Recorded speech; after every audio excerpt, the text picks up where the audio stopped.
பெரும்பாலும் மரணம் ஏன் நிகழ்கிறது அப்படிங்கிற கேள்விக்கு பலரும் கொடுக்கக்கூடிய விடை அப்படின்னு பார்த்தோம் அப்படின்னா, நமக்கான வேலை முடிந்தால் அந்த மரணமானது இவ்வுடலுக்கு ஏற்படும் அப்படிங்கிறது தான் அதற்கான பதிலாக இருக்கும். இவ்வுடலுக்கு ஏற்படும் அப்படிங்கிறது பொதுவா நம்ம ஒரு புரிதல் இருக்கணும்.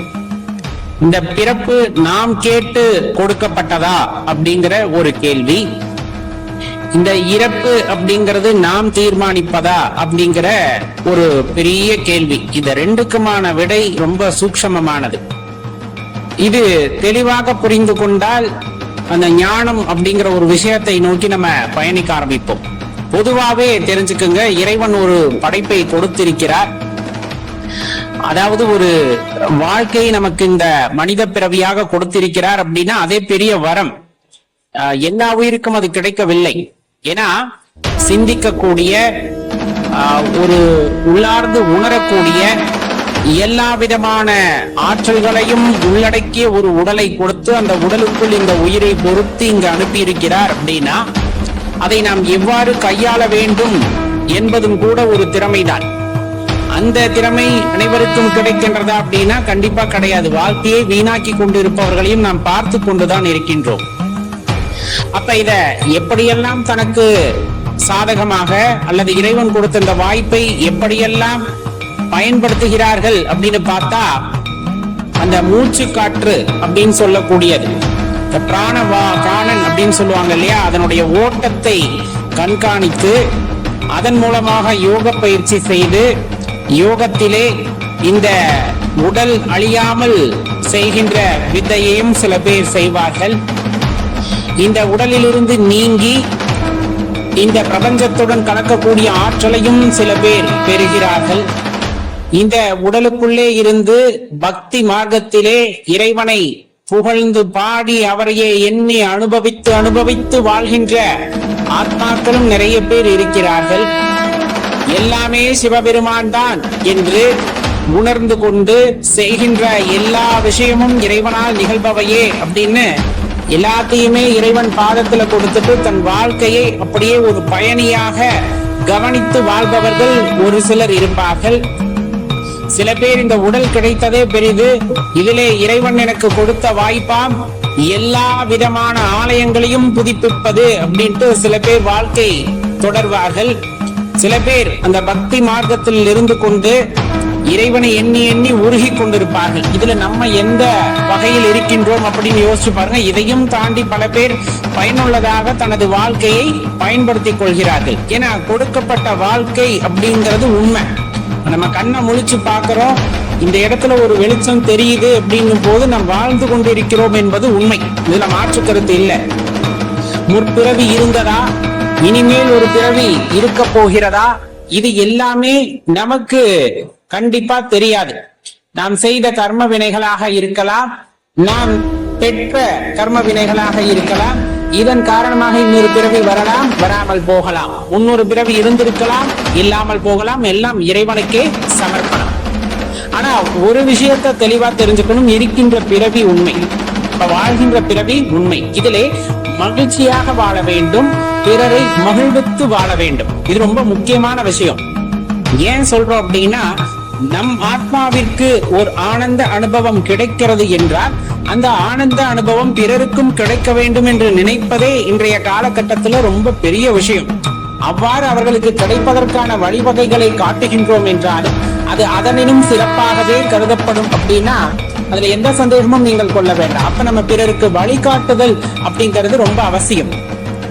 இன்றைய காலகட்டத்துல நம்ம தெளிவா தெரிந்து கொள்ள வேண்டிய விஷயம், மரணம் அப்படின்னா என்ன அப்படின்னா தன்னுடைய சுயத்தை இழப்பது அப்படின்னு வச்சுக்கலாமா.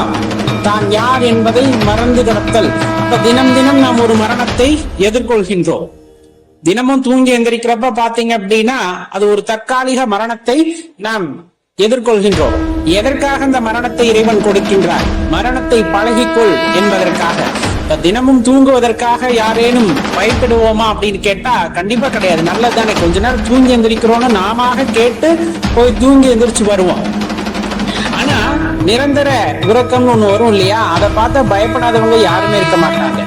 உனக்கு நாளைக்கு மரணம் நிகழ போகின்றதுப்பா அப்படின்னு யாராச்சும் சொல்லி அது நடக்கிற மாதிரியான உணர்வு உங்களுக்குள்ள ஏற்பட்டா அது நிம்மதியான வாழ்வா இருக்குமா அப்படின்னா கண்டிப்பா கிடையாது.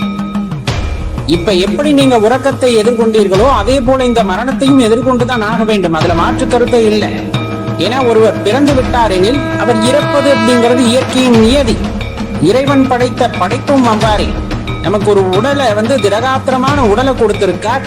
அந்த உடலுக்குள்ள அற்புதமான உயிரை வைத்திருக்கின்றார். அந்த அற்புதமான உயிரை வைத்துக் கொண்டு நாம் என்னவெல்லாம் செய்ய வேண்டுமோ, நாம் என்ன காரணத்திற்காக இவ்வுலகத்திற்கு வந்தோமோ அவை அனைத்தையும் அறிந்து கொண்டு அவ்வினைகளை நாம் ஆற்ற வேண்டும்.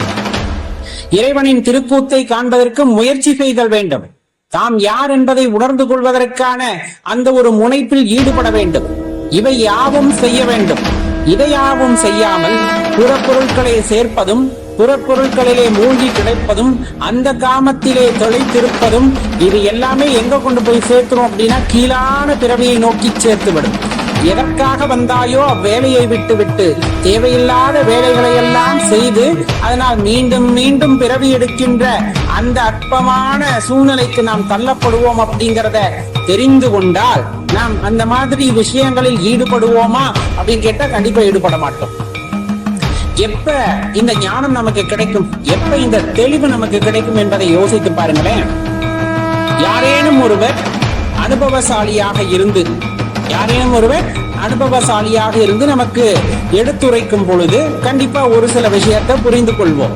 அனுபவசாலினா அப்ப மரணித்து பிறப்பவர்களோ அல்லது நான் பலமுறை மரணித்து பிறந்திருக்கின்றேன் என்று யாராவது ஒருவர் சொல்லும் பொழுதுதான் அது அனுபவசாலியாக இருக்க முடியும். அவ்வாறு யாரையும் நாம் காண முடியாது. ஆனால் வாழ்ந்த மகான்கள் அதே போல சித்த பெருமக்கள் சில சூக்ஷ்ம குறிப்புகளின் மூலமாக சில விஷயங்களை நமக்கு எடுத்து சொல்லி இருக்கிறார்கள் என்னும் பொழுது வாழும் பொழுதே எவ்வாறு வாழ வேண்டும், தன்னை உணர்தல் என்றால் என்ன, இந்த மூச்சு காற்றை எவ்வாறு பழக்க வேண்டும், இந்த மாதிரி பல விஷயங்கள். ஆனா எல்லாமே எல்லாத்துக்கும் ஒத்து வருமா அப்படின்னா அதுவும் கிடையாது. யோகத்தின் மூலமாக அப்படிங்கிறது ஒரு குறிப்பிட்ட சாரா இருக்கு. பக்தி மார்க்கத்தின் மூலமாக அன்பின் மூலமாக அப்படிங்கிறது ஒரு சாரா இருக்கு. தனது இயல்பான பணிகளை செய்து கொண்டு இறைவனையே நினைத்திருத்தல் என்பது ஒரு சாரா இருக்கு. இந்த மாதிரி அவரவருக்கு என்னென்ன விதிக்கப்பட்டதோ அதன் அடிப்படையிலே இறைவனை தேடுதல் அப்படிங்கிறதும் சிறப்பான விஷயம். ஏன்னா என்னால முடியாத ஒரு விஷயத்தை நான் தொடர்ந்து முயற்சி செய்து கொண்டிருக்கின்றேன் அப்படின்னா கஷ்டம். எனக்கு எது கைவரப்பெற்றதோ, எனக்கு எது அனுகூலமாக தெரிகிறதோ அதனை தொடர்ந்து செல்கின்றேன், இறைவனை உணர்கின்றேன் அப்படிங்கும் போது அது மிகவும் சிறப்பான விஷயமாக இருக்கும்.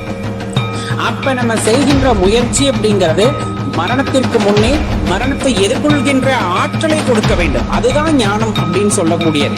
நாளைக்கு மரணம் வரப்போகிறது அப்படின்னா அதை மகிழ்ச்சியோடு எதிர்கொள்கின்ற ஒரு சூழ்நிலை நமக்கு வாய்க்கப் பெறுகிறது, அல்லது அந்த மனமானது நமக்கு கிடைக்கின்றது அப்படின்னா அதை விட அற்புதமான தெளிவு அப்படிங்கிறது இந்த உலகத்துல வேறு எதுவுமே கிடையாது. அது எப்ப வரும்?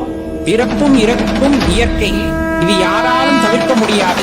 நானாக இருந்தாலும் சரி, நீயாக இருந்தாலும் சரி, கால நியதி தத்துவத்தின் அடிப்படையிலே நான் வந்த காலம் முடிந்து விட்டது என்றால் நான் மீண்டும் திரும்ப வேண்டும் அப்படிங்கிற அந்த எண்ணம். அதே போல இந்த உடல் வலுவிழக்கிறது அப்படிங்கும் போது உயிர் உள்ள இருக்காது. பொதுவா உயிர் உள்ள இருக்காது. முடிஞ்சு போன குடிசையிலும் அது ரொம்ப இடிஞ்சு போன வீட்டிலும் நாம் தங்குவோமா அப்படின்னா கண்டிப்பா கிடையாது. அதை விட்டுட்டு வேற வீட்டை தேடி போவோம், இல்லைன்னா அதை இடிச்சுட்டு புதுசா கட்டுவோம். அதே போலதான் உடல் வலு அப்படிங்கிறது இருக்கு அப்படிங்கும் போது அதிலே நாம் தங்குவோம். அந்த உயிரானது தங்கும். உடல் வலு விளக்கிறது அப்படிங்கும் போது அந்த உடலை விட்டு உயிர் நீங்கும். இது இயற்கை. இந்த இயற்கையை நாம் அப்படியே ஏற்றுக்கொள்ள வேண்டும். அவ்வாறு ஏற்றுக்கொள்ளக்கூடிய ஒரு மனப்பக்குவம் நாம் பெற்றுவிட்டோம் எனில் இந்த மரணத்தை தைரியமாக எதிர்கொள்ளலாம். ஆனால் அதற்கான புரிதல் அப்படிங்கிறது கண்டிப்பா அவசியமாகின்றது. ஏன்னா சொல்லும் போது எளிதில் சொல்லிவிடலாம், மரணத்தை எளிதில் அணுகுங்கள் அப்படின்னு சொல்லிடலாம். ஆனா அது இயற்கையா அல்லது அனுபவத்தில் வரும்போது ரொம்ப கடினமான விஷயம். அதற்கு ஞானம் அவசியம். அதற்கு ஞானம் என்பது அவசியம்.